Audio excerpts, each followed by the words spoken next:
Let's pay attention. Get your popcorn ready because, trust me, some you're going to agree, some you're going to disagree. Coach Greg, in today's video, I'm going over the top half natty supplements. I'm going to give you my rating. I'm going to tell you how much muscle you can put on from them, how much fat you can burn. It's a highly educational video, and so you can turn away right now if you're just here for the drama. And so I'm going to be telling you exactly which of these supplements would I recommend, which ones would I stay away from, which are the best, which are the worst. And so if you're up for it, well, dig in, let's pay attention, get your popcorn ready because trust me, some you're going to agree, some you're going to disagree. And so in no particular order, I just feel like starting with this one. It's going to be Cialis. Cialis, it's not banned by WADA, and so you can in fact take it and you're still considered to be natural. Should you be considered natural taking Cialis? Well, that's up for you to decide. It is a prescription medication, and so you need to get it from a doctor. I know people are getting it underground, and it does do wonders for your physique. How much muscle can you expect from using Cialis? A zero. A zero. How about strength? A zero. A zero.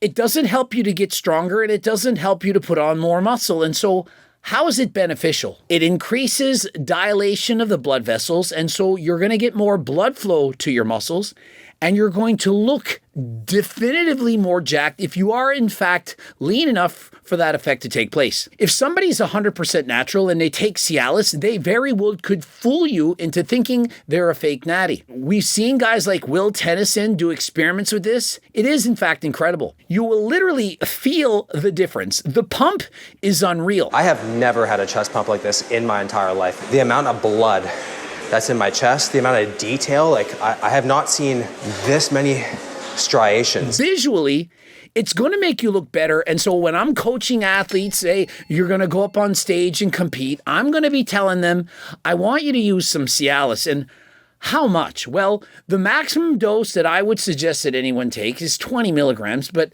that's for sexy time if you're really trying to have a good time. And you know what I'm talking about.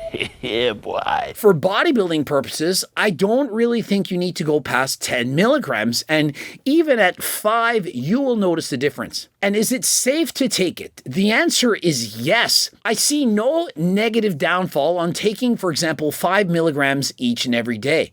In fact, I do believe it could be beneficial for your health. Of all the supplements I can think of that's half natty, this is the best one I can think of. I'm giving it an S+, S tier, excellent. It's amazing. It is a prescription medication, and so if you enter certain bodybuilding competitions that are drug tested and they tell you you're not allowed to take prescription medications, then you have to abide by their wishes. Some federations, or I do believe most federations, will allow it.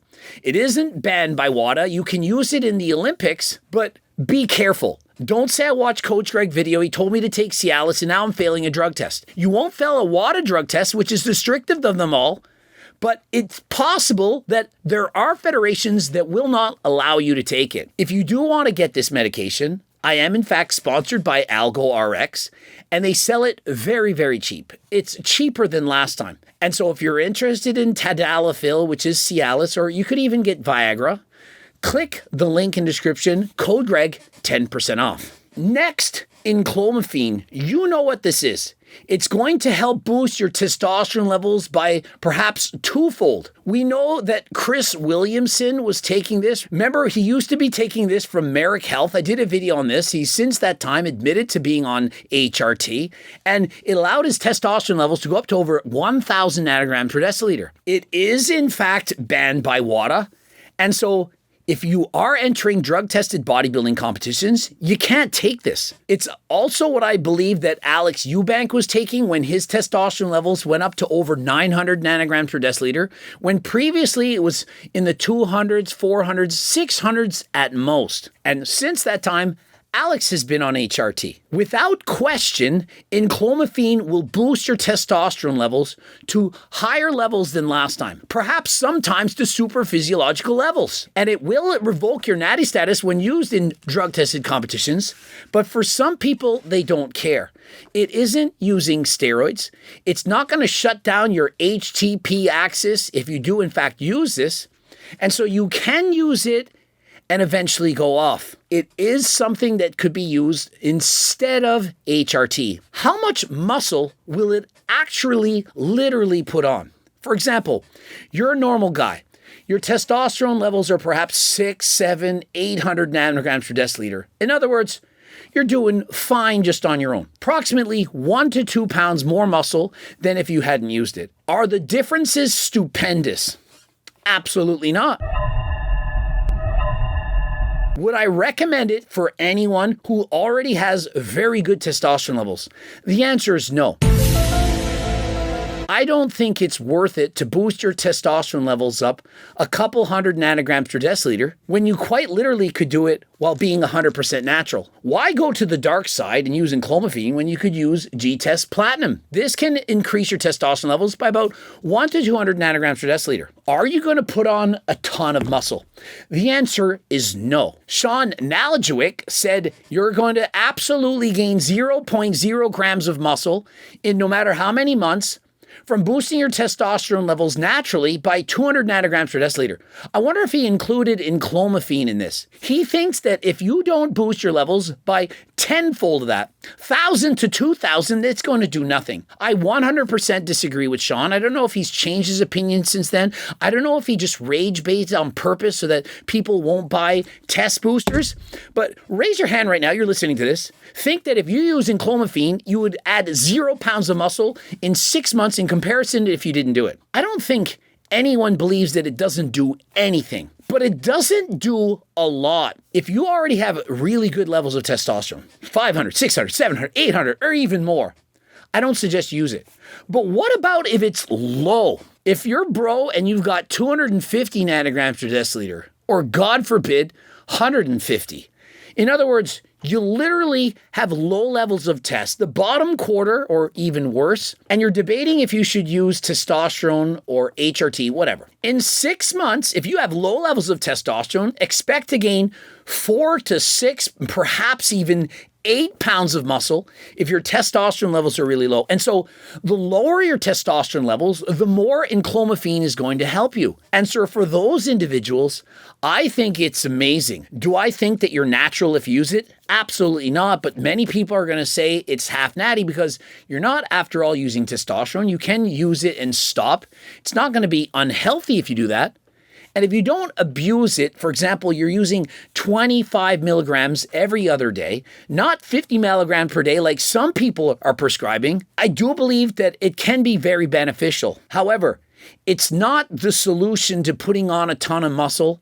There are negative side effects. It is a prescription medication. And yes, you can get it at AlgoRx. If you're interested, of course, code Greg, 10% off. And so I'm giving it a B. There are better supplements that are safer, and so I'm not going to give it S tier like Cialis. Cialis, I do believe any natural could use this, get huge benefits from it in terms of your appearance, and no negative side effects. But if you're just an average guy going to the gym, I don't think you should run out there and start getting enclomiphene, because I do believe there are some negative side effects that you should be careful of. Next, highly controversial. This one, and I'm going to group this up into all of them in one. I'm talking about the GLP-1s, for example, Ozempic or Tirzepatide or Retatrutide. Basically, all of those injections that you can get to reduce your appetite, to reduce your cravings, get rid of the food noise, slow gastric emptying, and basically make it easier for you to stick to your lower calorie diet, putting you in a deficit, allowing you to lose weight. It doesn't burn fat. This isn't magic. It just allows you to actually stick to your diet. And so if you stick to your diet without this, of course you're going to lose weight. Of course, I would rather have you buy my frigging cookbook. I would rather you do 150 minutes of cardio a week.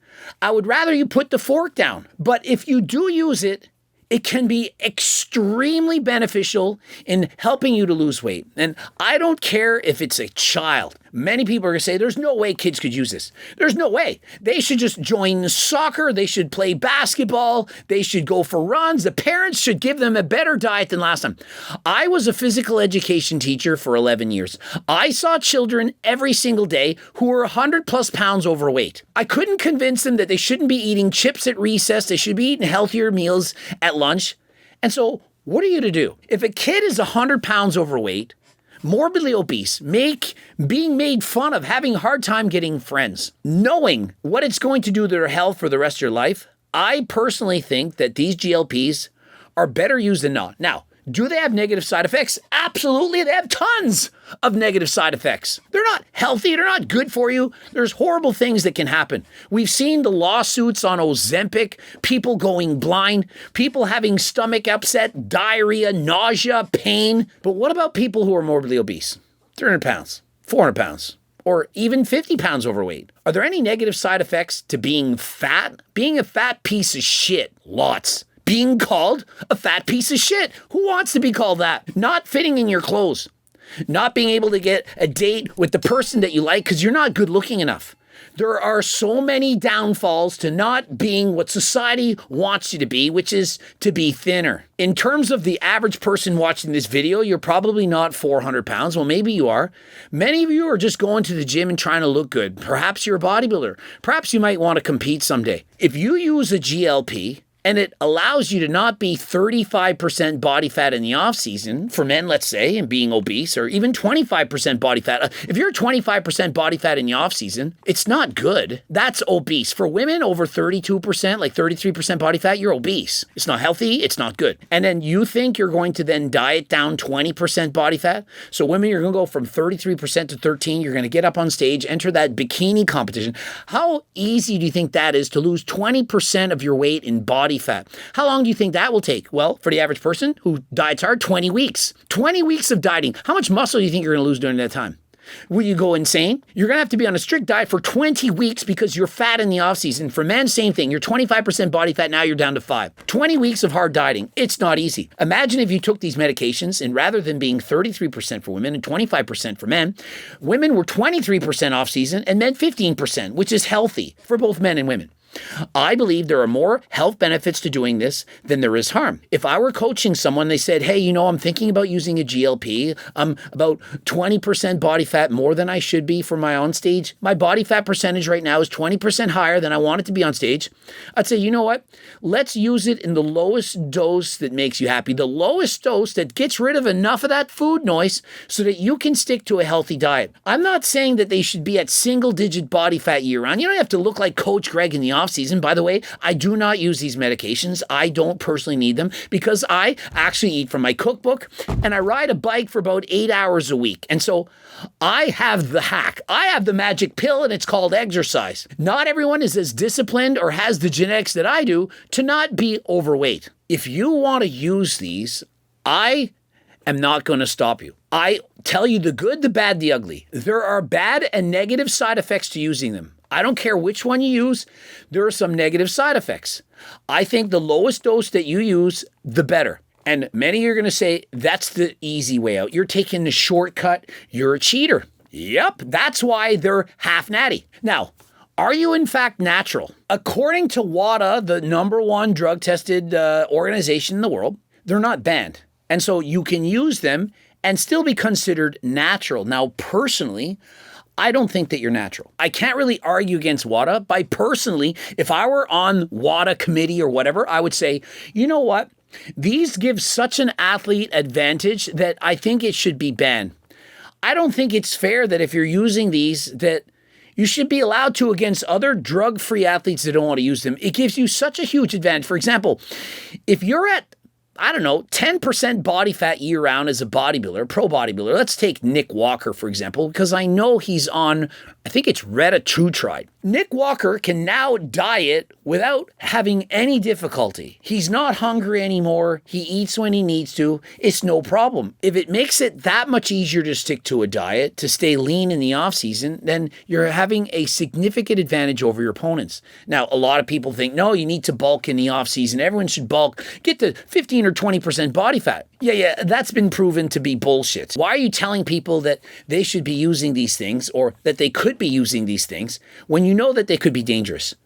Let's compare the alternative. How many people do you think that do bodybuilding competitions don't use clenbuterol? They don't use T3.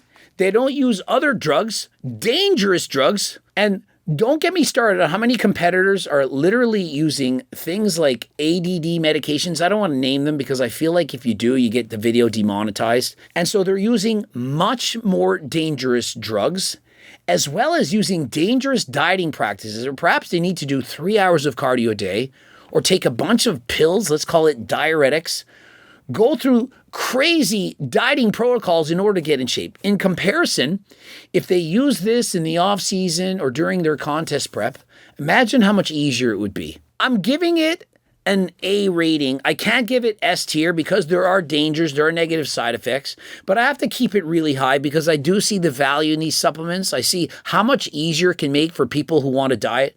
And there's a lot of people out there that just don't give a shit. Do you really think they care? Do you really think they care about the potentially negative things that it's doing to their bodies? You can write in the comments that you hate me, you don't want to follow me anymore, you're unsubbing because I'm promoting it. Listen, I'm not a doctor. I'm telling you what I think. Prescription medications that you can get from AlgoRx. Remember, they have doctors. They will prescribe it to you legally. It's not from some sketchy underground site. These are legal medications that doctors can prescribe you. And they do so at significantly cheaper prices than their competitors. And so if you're interested, code Greg, 10% off. Click the link in the description. Now, retatrutide, it's experimental right now. In the future, you may be able to get that through a prescription. But right now, if you use it, you're basically a guinea pig. And I'm not saying it doesn't have any benefit, but it does have the most side effects of the three. It does result in the greatest weight loss, but I don't think that you need the greatest weight loss. Any of these are going to be effective. And I do believe that Ozempic is by far the cheapest, followed by tirzepatide, and Reta likely the most expensive. Next, a fat burner known as ephedrine. Ephedrine is extremely underrated. Back when I was your age, back in, 1994, let's call it, about 30 years ago, I was using ephedrine. We were stacking ephedrine with caffeine and going to the gym and having the craziest workouts ever. It was unbelievable. It was in nearly every fat burner stack. This was the best fat burner back in the day. In comparison to Clen, for example, I like this more. And then eventually, people died. And they said, you know what? It's too dangerous. You can't combine it with caffeine. You can't sell it like this anymore. And so they started selling them on their own in 8 milligram pills. Back in the day, there were 20 milligram pills and 25 milligrams, and they had some stronger ones and so on. But of course, people abused them too much, and some people died, and so they banned it. Now, up until about a year ago, they only kind of banned it. Since then, it's like really, really banned. You know, you could buy it. I've been using them on and off for decades now. Do I believe that it's safe? I believe it's safe enough for 99.9% of people to use it. Problem is, there's that 0.1% that can't. Now, there's a lot of things out there that are dangerous. Like Tylenol, if you take the whole bottle, what do you think is going to happen? It's not going to be good. You're not going to be with us very long. In moderation, used by people who are healthy, I think it can be very beneficial. Any of the things that we're listing, if you take a whole bottle of it, it's not good. Don't do that. Do not do these things. Ephedrine, I'm giving it an A rating. It can boost your energy, can reduce your appetite, and taken responsibly, it can be a benefit. What supplement companies did in the past, they removed ephedrine and they took other ingredients and put them in. I think they put in synephrine. They put in different items and said, you know what? It's 1,800% better. I remember the Muscle Tech ad.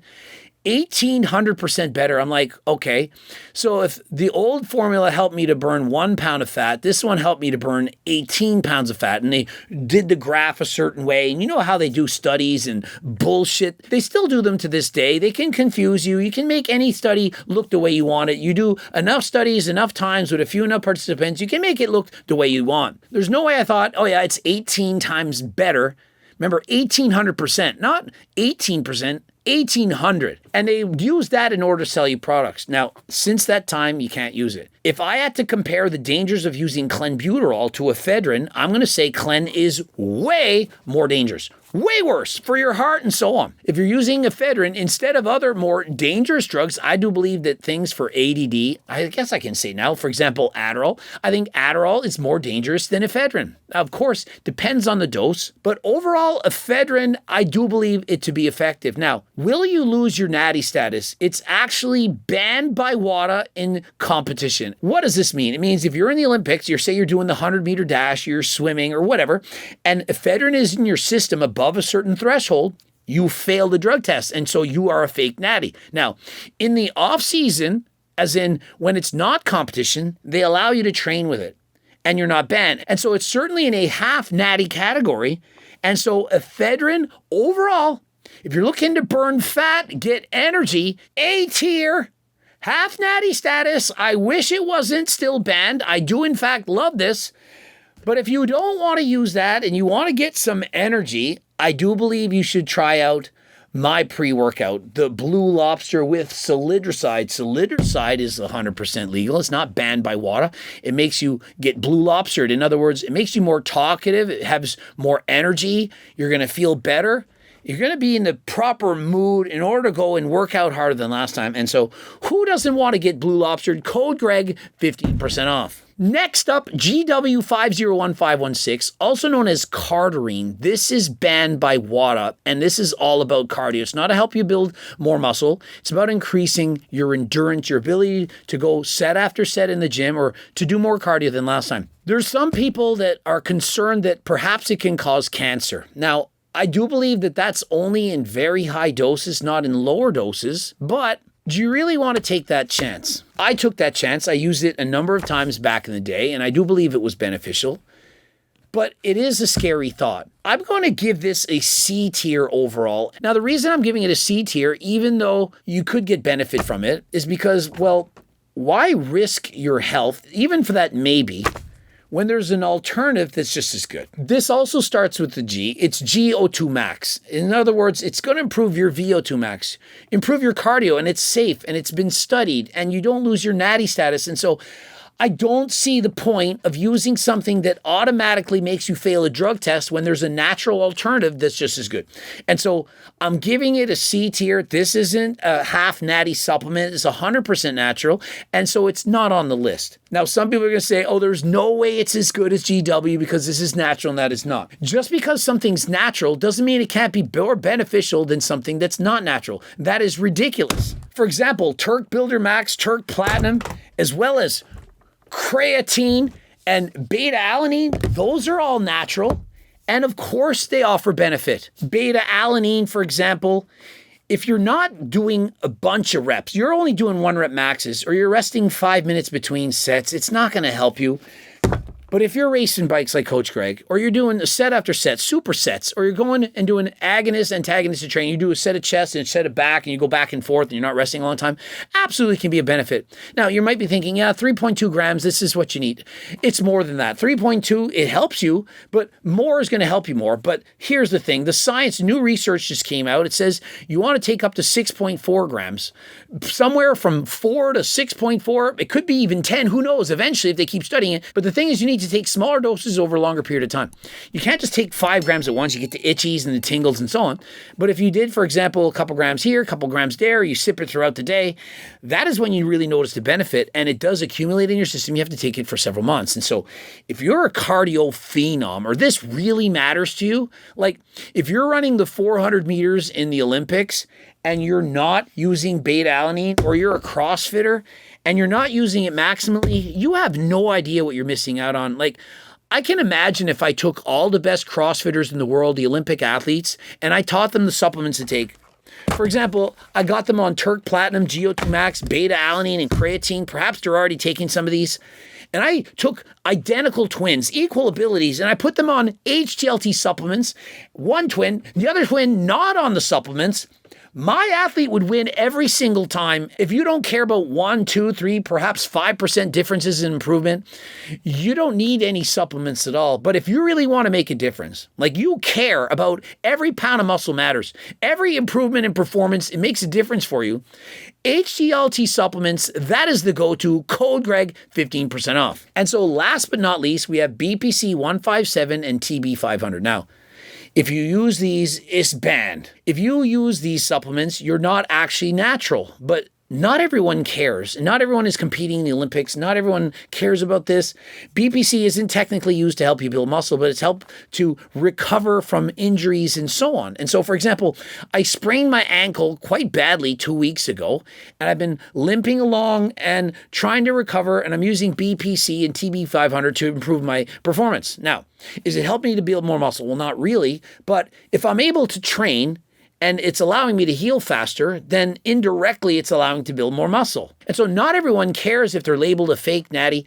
Some people just want to get the most out of their training, and whether that takes away their natural card, so what? Is it a miracle cure? No, you can't just recover from a broken bone or if you sprain your ankle, it's not going to just suddenly repair in a couple of days.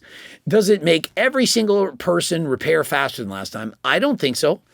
But let's say 50% of people notice an improvement, then I believe that it's worth it. I mean, when you give creatine to 100,000 people, I surveyed them. How many people noticed it work? 50%. And so the number one natural supplement in the world, half the people don't even notice it working. And so if BPC 157 can improve 50% of the people who use its recovery time, then I think it's a benefit. I'm going to put it as a C tier. It's not guaranteed to help you. It does cost a significant amount of money. It's not all that cheap. You have to inject it. I don't recommend you use it if you're not injured. I don't think you just shove this into your body every day thinking, oh, I'm just going to recover so fast. I'll train every single. I don't think it improves you that much. It does have benefits for people who are injured. It loses your natural card according to WADA and so on. And so C tier, BPC 157 and TB 500. Hopefully you enjoyed this educational, non-drama based video. Hopefully you learned something. Perhaps there's some of these supplements that you could use in your own arsenal, or perhaps you want to stay away from all of them. I'm not saying any of you should use any supplements at all. You don't need to use supplements. I just explain the benefits. I personally believe in supplements. Obviously, I've been using supplements for over 30 years now. And so if I think they're a benefit for me, I'm going to explain to you what I think. You can listen, you can not listen, you can say I'm selling snake oil, you can say I'm benefiting, say whatever you want. Just please continue to watch my videos and please write as many hateful comments as humanly possible. It helps with the algorithm. And remember, if you're interested in hiring me for coaching, I'm doing that yet again. You can apply by clicking the link in the description. That includes average people trying to lose weight as well as competitors. And so if you're interested, apply by clicking the link below. Subscribe, click the bell button, comment to boost the algorithm, and if I get lots of views, of course, I will make more videos like this than last time. And so watch the video, write as many comments as possible. Watch one of those two bloops, and of course, we got the cookbooks, training books, the Circle Diet book. You can get all those on the website, code Greg 15% off, and until next time, I am out.